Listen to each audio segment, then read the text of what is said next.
এই মাটা বসে বসে টিভিতে দেখতেছিল হজ পালন। তখন সন্তান উঁকি মেরে দেখলো যে মা নিশ্চয়ই হজ করার জন্য প্রস্তুতি নিচ্ছে, কিন্তু আমাদের কাছে তেমন কোনো সামর্থ্য ছিল না।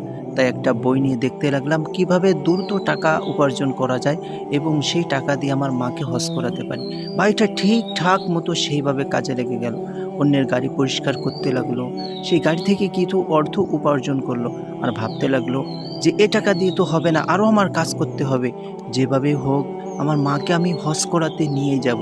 বন্ধু বান্ধব তাদের সাথে কথাবার্তা বলতে লাগলো এবং খুঁটিনাটি কিছু অর্থ উপার্জন করলো। এবার ফোনে দেখতে পেল যে দ্রুত কিভাবে বড় কোম্পানিতে চাকরি করা যায়। ঠিক সেইভাবে একটা কোম্পানিতে চলে আসলো। আসার পরে তাদের সাথে তার চাকরিটাও হয়ে গেল। তার কথাগুলো শোনার পর রেস্টুরেন্টের সকলে মিলে তার টিকিটের ব্যবস্থা করে দিল। তার মাকে নিয়ে রেস্টুরেন্টে আসলো এবং রেস্টুরেন্টের সকলে একসাথে এসে তার মায়ের হাতে সেই হজের টিকিটটা দিয়ে দিল। মাশাআল্লাহ।